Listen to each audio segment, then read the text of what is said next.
If you're dealing with a narcissistic or emotionally immature mother or father, I have a question for you. What do you do when they guilt trip you?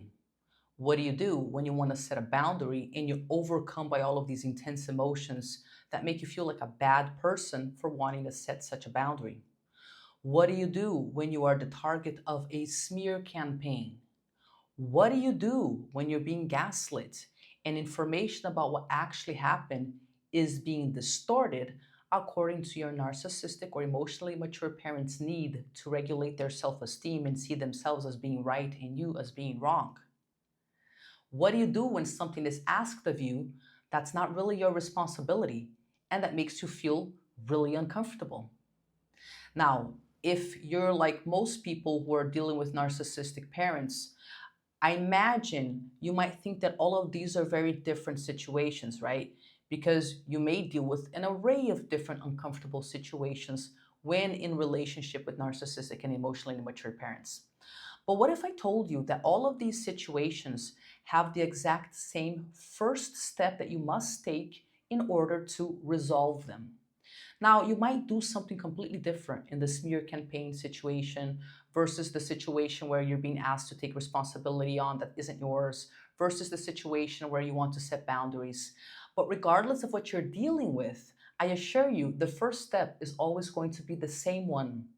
And when you're confused out of your mind, dealing with people who constantly distort reality, it's really useful to have a universal first step to everything. And you may ask yourself, but is there such a step? I'm sure there's not one simple fix to all of my issues with my family system, right? And I didn't say it was one simple fix. I said it was the first step to fix anything. And this first step is pausing. You know, when we're dealing with manipulative people, we will oftentimes hyper focus on how they are manipulative. And it can be super useful to learn how narcissistic individuals behave, how to distort things, why they gaslight, why they do what they do, because it's truly confusing if you've never read up on these issues, right?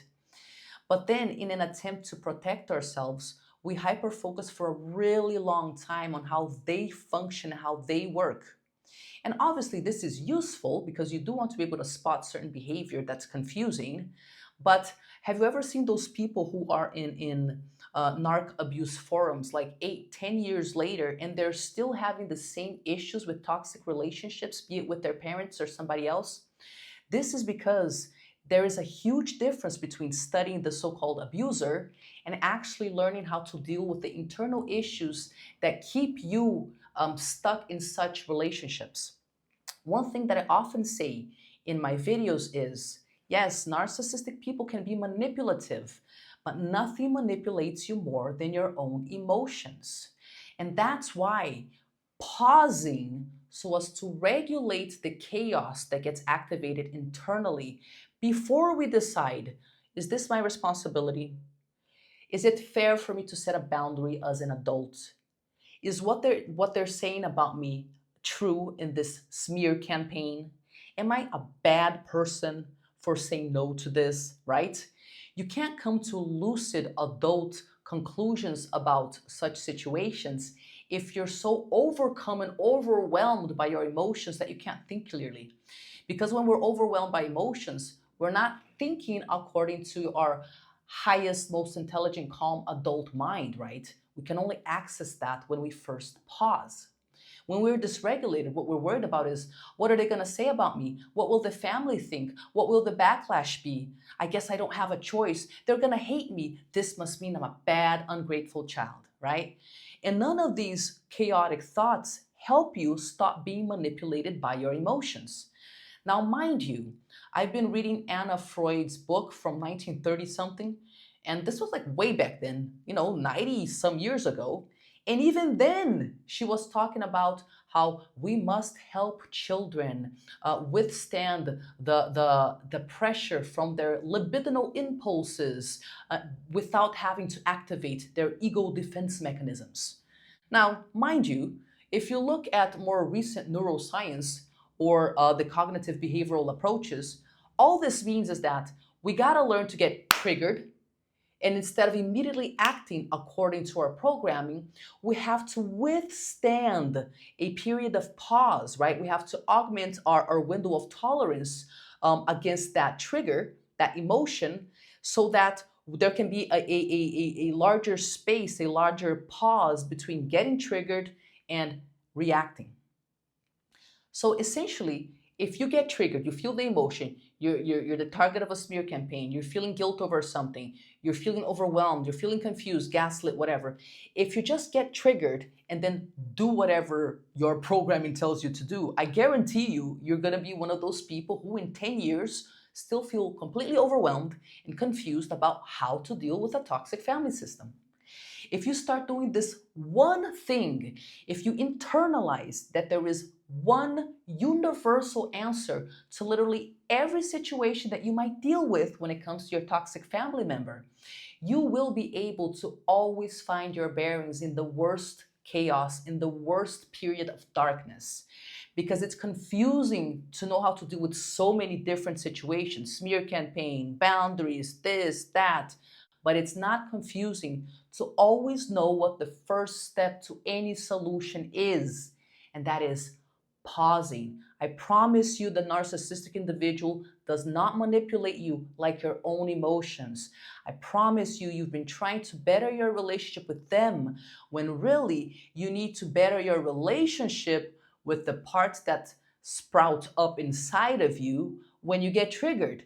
The part that gets guilty and feels, oh my God, I guess I'm just a bad child. I need to do what they want.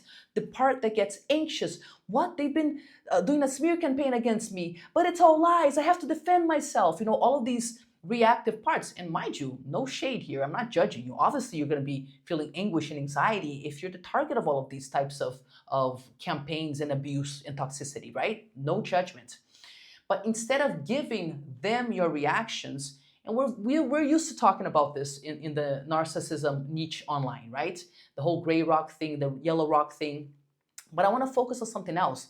In this channel, we're not going to be focusing on the narcissist, right? We're going to be focusing on how you can regain a sense of self by taking back your energy and actually bettering your relationship with the parts inside of you. I promise you that if this is where you invest your energy, instead of just like constantly thinking about what they're doing, if you constantly just pause and ask yourself, is this my responsibility? Am I a bad person for doing this? What does my wisest adult self have to say about this? You will start building a relationship with yourself, and you will eventually become self-led.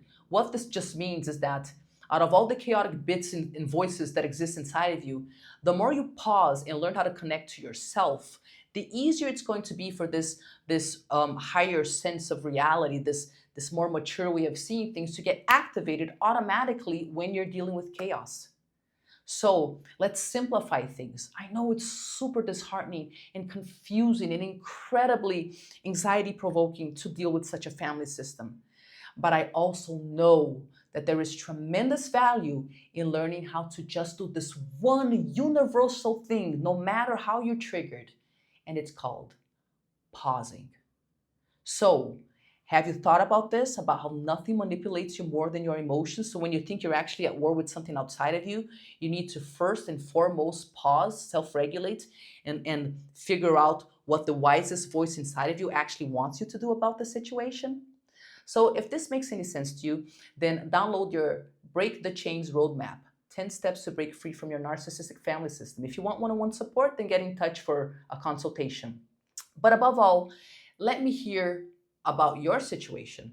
What's the most triggering situation that you're dealing with when it comes to your narcissistic family system right now? And have you learned what helps you pause in that situation? Is it doing breath work? Is it just removing yourself from the situation? Is it listening to relaxing music? Is it watching an educational video that will get your mind back on track? That's what I need to know. So let me know in the comments what the most difficult situation for you to pause in is, and also what the easiest way for you to pause is. Thank you so much. And if you thought this video was useful, you might like one of these other videos as well.